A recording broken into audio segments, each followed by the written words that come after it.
And it can be really, really scary to bring your first employee on.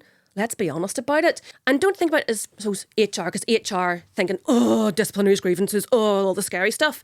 Think about HR as people. Think about it as people and culture. Think about it as, not all those horrible things. If you've worked in the corporate world before or worked for other people, it could be just, oh, we're going to HR. Oh, what motivates your employee? And do you know how you do that? You ask them, what motivates you? What makes you want to come to work every day? Do you think Employee of the Month is a bit naff, but... If you've just got Jason. Go for it. Welcome to the Roots to Revenue podcast, the podcast that helps small businesses grow. Today, we're going to be talking about how to make HR fun. But before we do that, let me tell you about today's sponsor. The channel is sponsored by Jobber. Jobber is invoicing and scheduling software that I've used for the last 10 years to run my business. Not only does it do my quoting, my invoicing, it also gets me paid faster, and best of all, my customers love it. Don't forget about the link, www.premierloans.link/jobber to get 40% off your first 3 months. I'm Robbie. Hi, I'm Jason, and today we have Helen, who is a HR manager. Helen, would you like to tell us a little bit about yourself?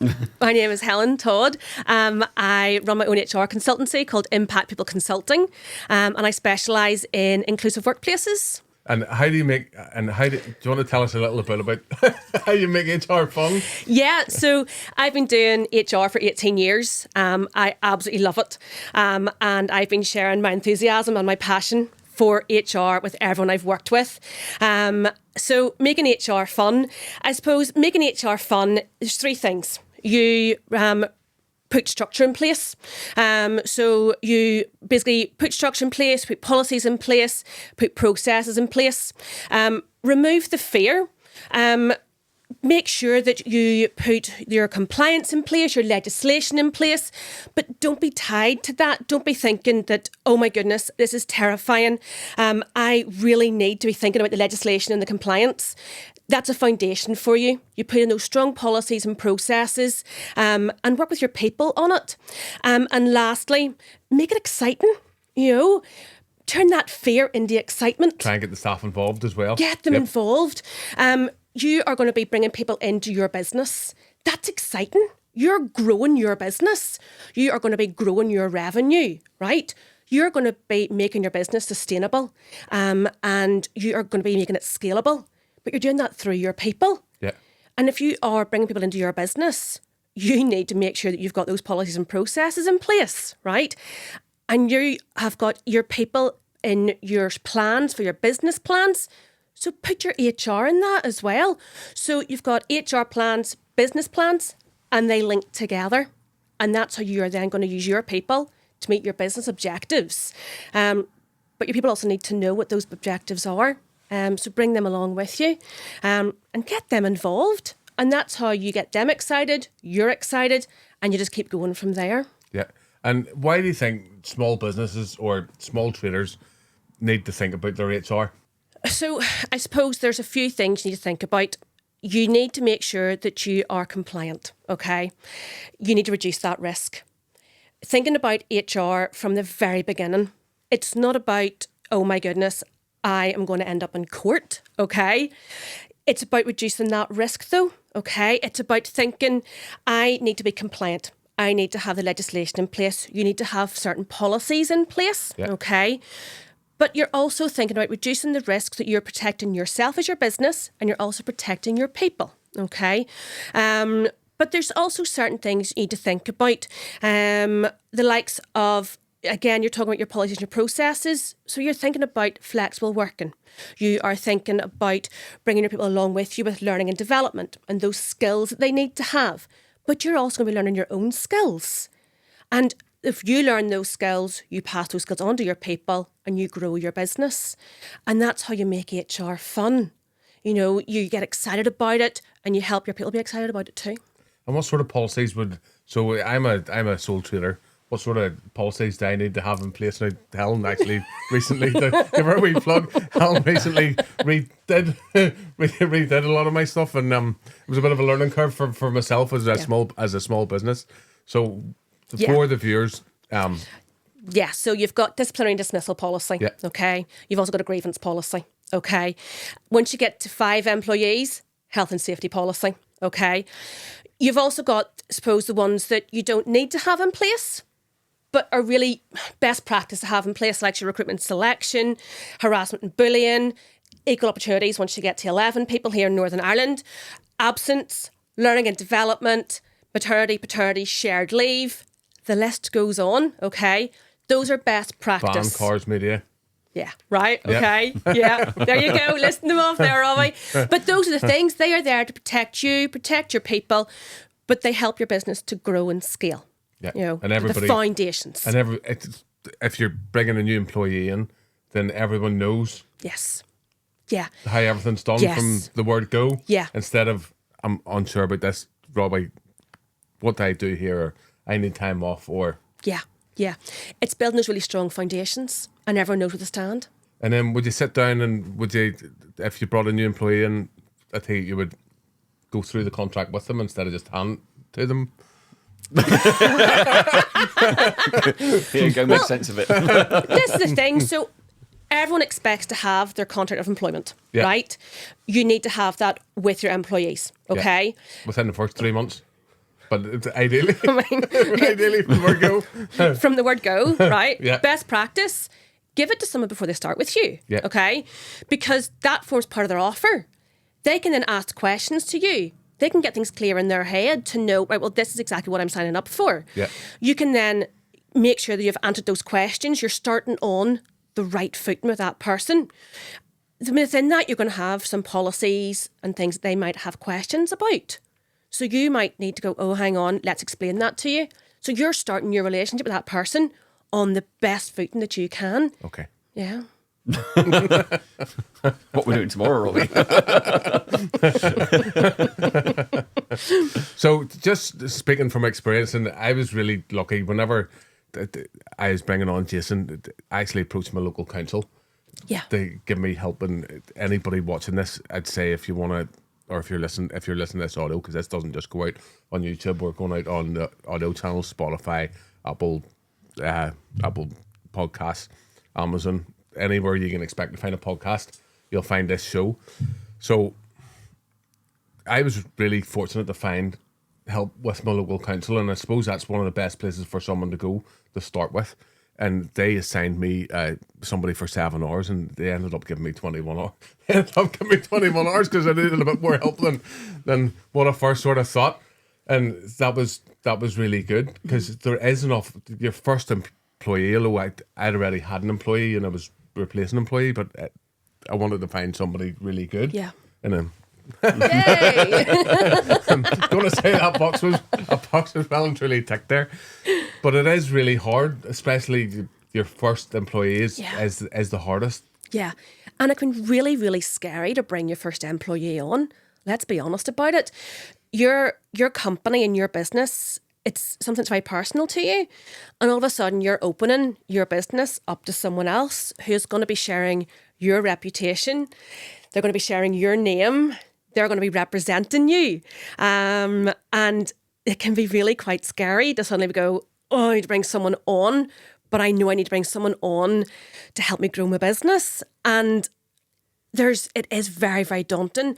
But I suppose you need to turn again that fear into the excitement again of growing the business, bringing someone on to share that reputation with you and to share the business name with you and to go on that journey with you. I think maybe one of the problems is there'll be a lot of gardeners watching this show, and a lot of people would suddenly find themselves in the position, oh God, I'm too busy mid-season, and they go and recruit, and that's the hardest bit, because you don't have the policies in place, and then you realise you get someone in and you're like, oh crap, what do I do here? So are they best then just seeking somebody like yourself out and saying, look, let's get this sorted out as soon as possible. Yep. The second you start to think, okay, I'm starting a business, do you know what?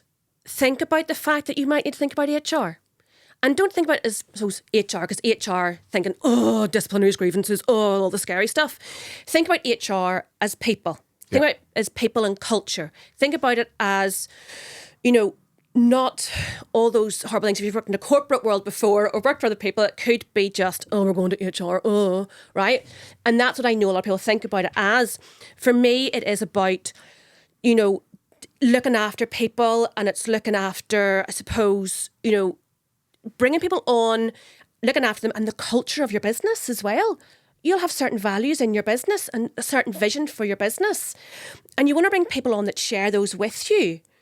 And by bringing someone in, so you are going to create a job description for a role that is thinking about what your business is now, but also what it looks like maybe 2 years down the line. Because you want some, most of the people, anybody joining the job now, they don't just want what's in front of them. They want to know what they can achieve after that. Exactly. And what is my progression? What skills will I learn with you? Will I be part of your business? What was your vision for me in your business? And there may be times where, so you're going to go, for example, to the Jobs and Benefits Office, right? And that's an amazing place to go to advertise your roles.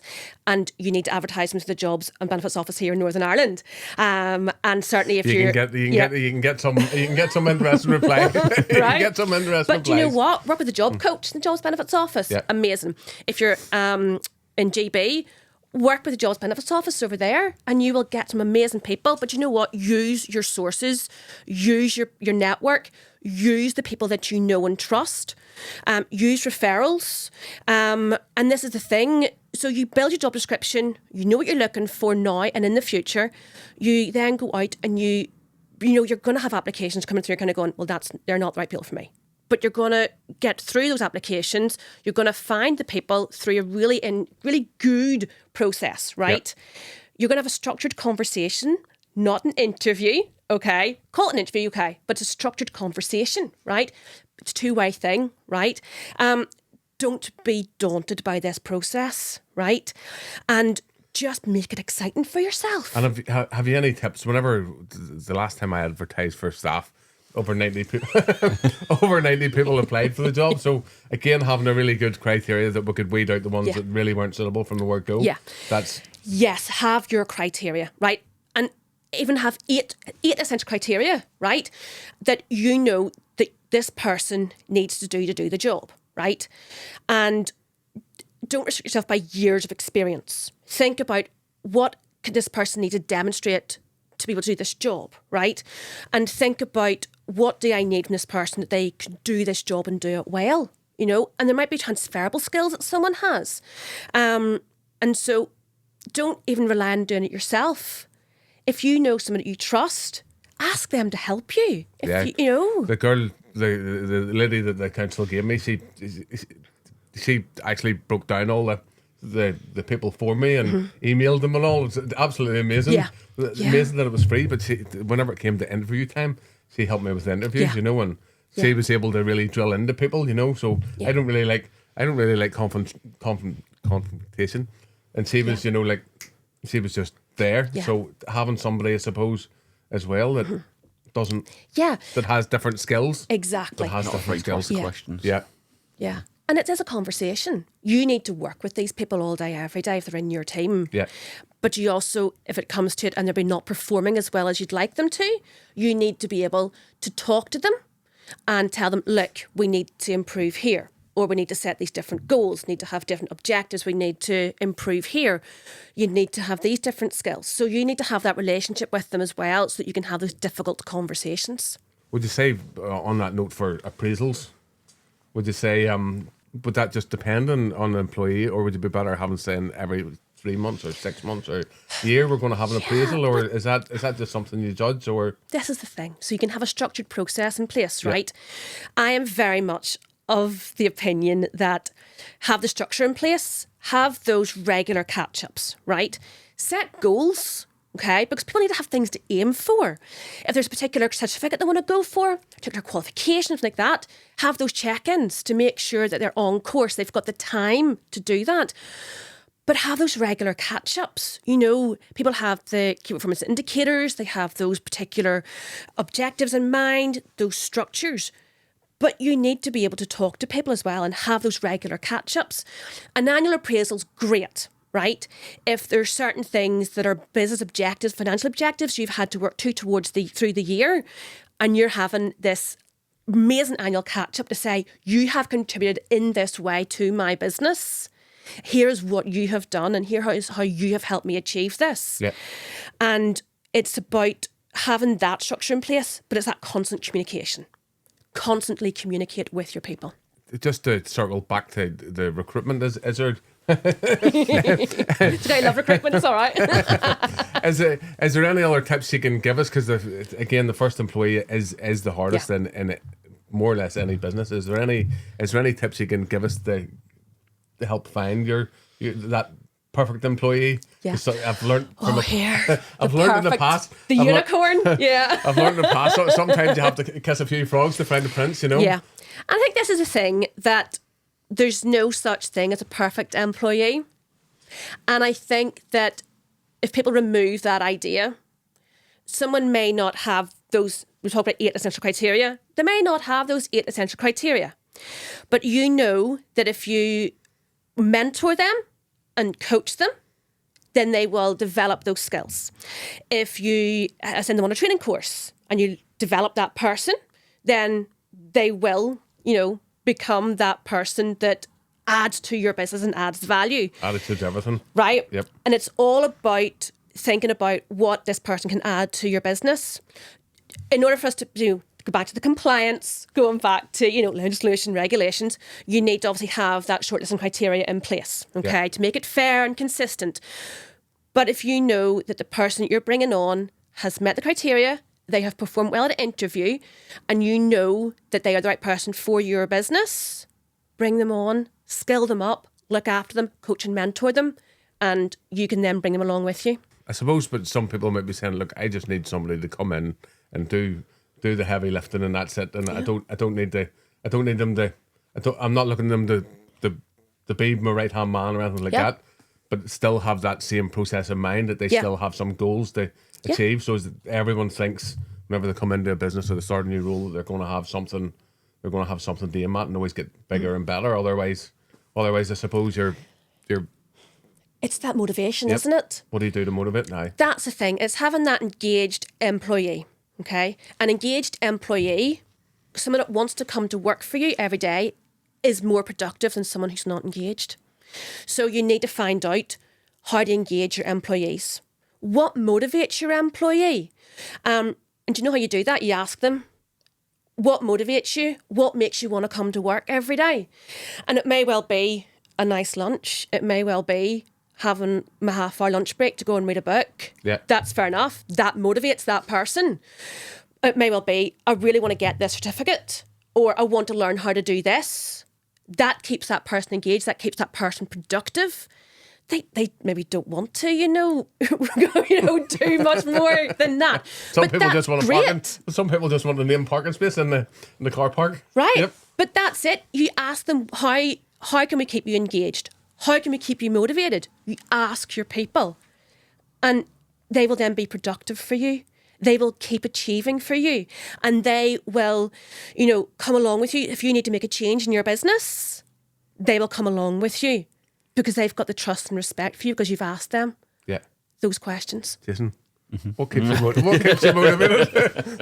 Whenever I ask you all the random stuff of the day, what keeps you motivated? No pressure.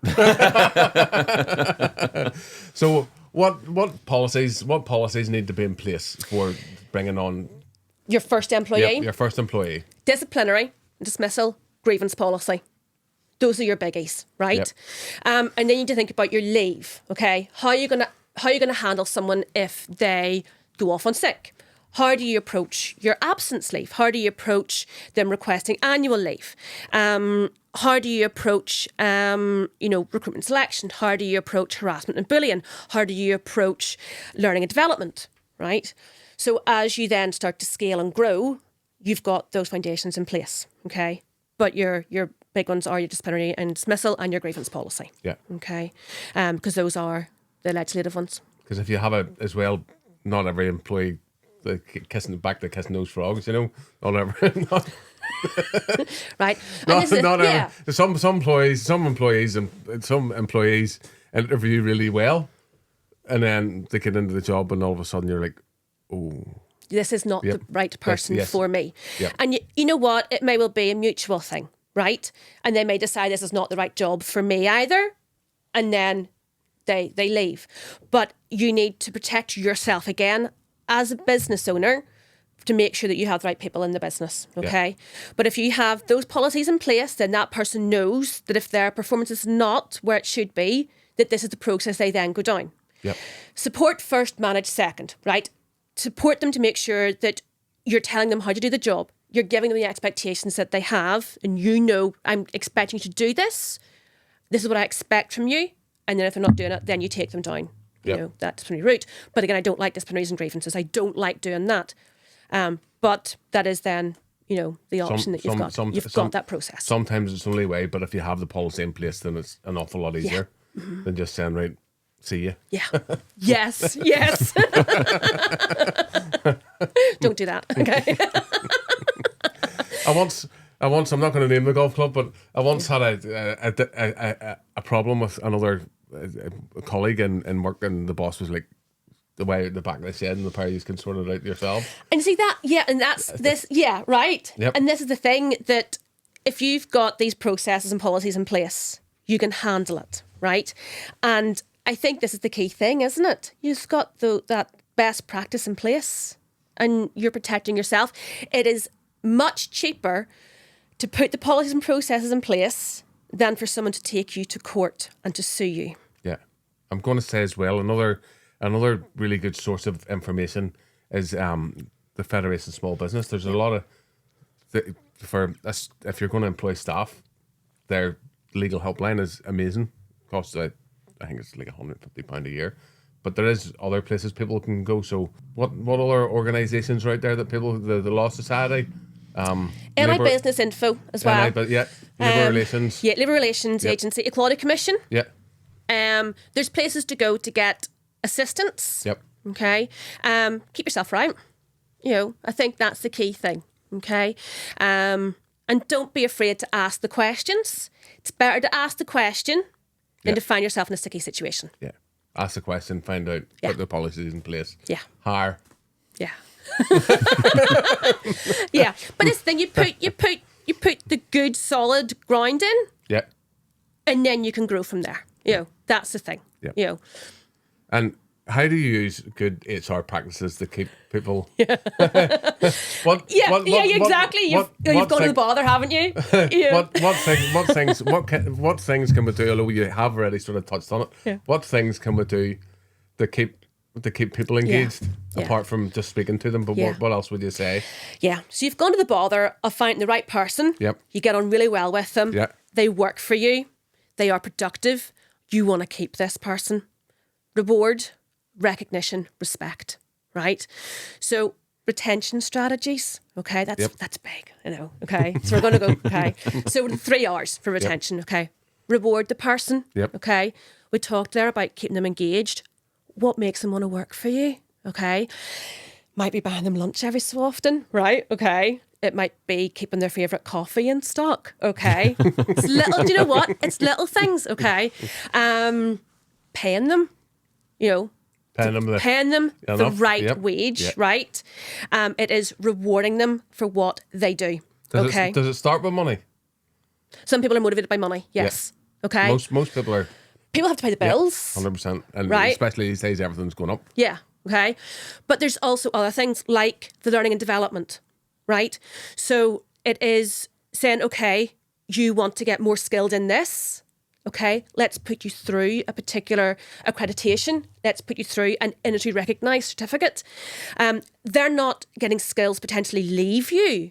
They are getting skills so that you can have your business. They are, you know, they want to have a better reputation for your business. Because potentially some of your customers will say, well, do your people have this particular skill? Do they have this particular accreditation? Do they have this certificate? And if you can say, well, yes, my staff do have this, then...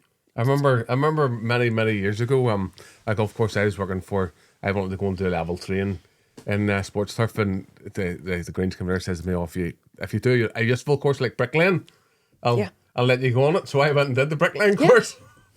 See, right? But Do you know what I learned from that bricklaying course? I'm never going to do bricklaying. But you got to do your other course. Yep. Right? So recognise people as well. Recognise people for a job well done. In a company I worked in, we started giving people certificates. And I mean, it was a bit of paper. This is going to be wall to wall in here. It's going to be wall to wall in here very soon. It was a bit of paper, laminated, right, so it didn't get destroyed, right? Yeah. People put them up on their desks. And Do you think Employee of the Month is a bit naff, but... if you've just got Jason. No, I'd go, go for it. Just a big portrait of me on the wall. But that's the thing, if there's been a job well done, or if there's been a customer's given an amazing review, recognise that. Put that on the website, put it on your socials, recognise that the person in your business has done something so amazing. Yeah, gone over and beyond, and a customer's given good feedback. Yeah. And recognise them within the business as well. So if... my social media is very soon going to be... it's just going to be testimonials. But even in bigger organisations, I mean, you'd have town halls, you'd give out awards at that and certificates and get recognition across the business. Yeah. And people will be thinking, I want to be up there next month, actually. I want my name to be there. And it encourages people then to And as well as do... that, it gives it gives your customers, they're thinking, they're going to be more, if you shout about it, they're going to be more likely to shout about it. And then if they shout about it, well then that's all good for the business, of course. So then you're really winning. Your customers are shouting about you, and then your employees are going, this is brilliant. Yes, and that's then the respect as well. So you are being really respectful towards your employees because you're recognising them. You're respecting them by paying them what they're worth. You are respecting them because you are putting them through the training courses. And I think that's really important. You're keeping your people because you're looking after them. But it is just really looking after your people. It's going back to that whole thing of looking after your people. Yeah. Just making HR fun, because that's making HR fun. Making HR fun. Making HR fun. I think just that last point, having your employees engaged, and then shouting about the good stuff that they do. Yeah. And then that's going to bring in customers. Totally. And you're going to be hitting the right customers then. Yeah. And then they're going to be shouting about you as well. They're going to be saying they're brilliant. And then they're going to share it in their social media, and they're going to go, that's your employer branding. Yeah, that's amazing, right? Yeah. Employer branding is so underrated. It costs nothing. Yeah. Right? And employer branding is so effective for your recruitment and talent acquisition. Employer branding is amazing for employee engagement, and it's amazing for getting new customers and retaining your customers. And it costs nothing, but you need to have your employees wanting to talk about you positively.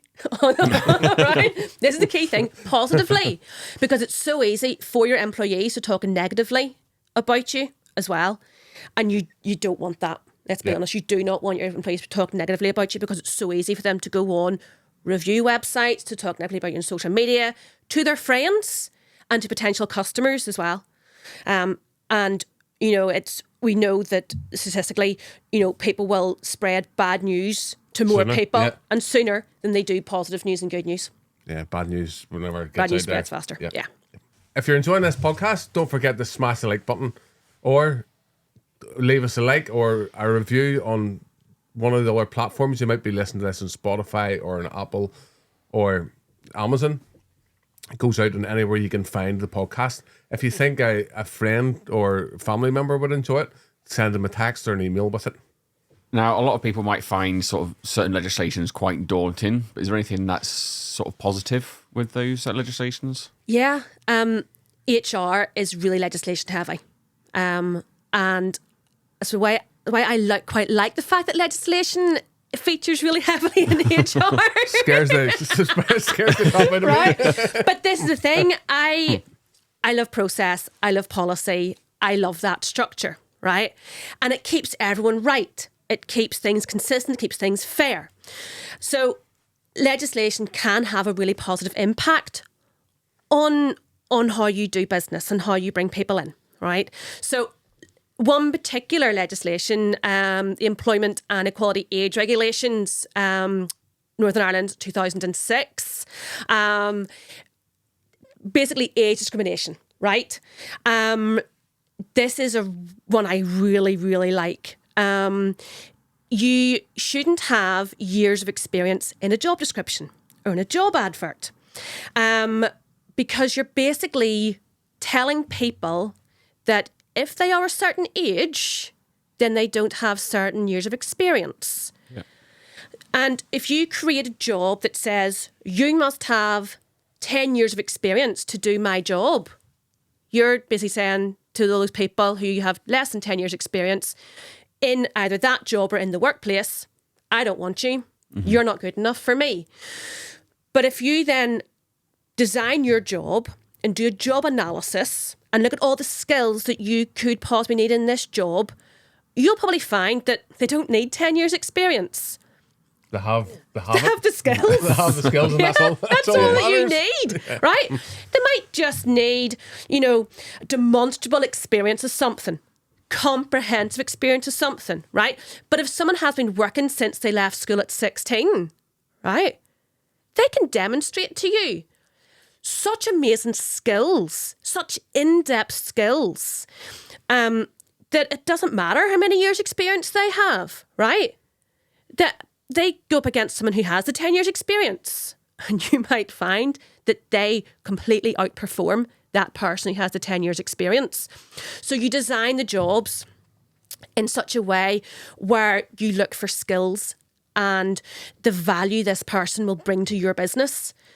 So the positive impact that legislation has had on basically opening up the pool of talent is amazing, because you'll bring in a really diverse pool as well, and bring in a really diverse team of people into your business, because you're not going, you must have this number of years experience to work in my company. So we're going to touch on something now that something I've struggled with a long time, and I know you're very open about it, and I've probably been quite open about it on the podcast. I managed to leave school with no qualifications, and it took me a long time to realise that I just think differently than everyone else. I'm dyslexic with numbers, and I think it's something you're a lot more public with. Yeah. I was on holidays, and there was a teacher there who just retired, and he was Canadian, and he hadn't heard of it. He didn't know anything about it. Yeah. And I was really surprised that somebody that has looked after kids, because I remember going through school and I always thought it was stupid. It took me a long time to realise I'm not stupid. Now, while I'm never going to win Mastermind or be a Mensa master, I'm maybe not as stupid as I always give myself credit for, but it's something you're very public about. Yeah, I am. So I have known that I have dyscalculia. I like to say I'm putting the cool into dyscalculia just because I am just such a nerd. And that's how I remember the dyscalculia. So dyscalculia, I've known this since I was 14, that me and numbers do not get on. And I have basically got now to being 42, and I've learned my techniques, and I fully embrace my dyscalculia. And I love having it.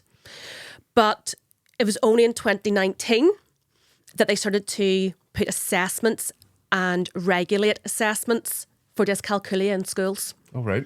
And we are 30 years behind dyslexia research for dyscalculia in the UK. That's actually the reason why I took on Jobber right from the start, because if I tell a customer a number, by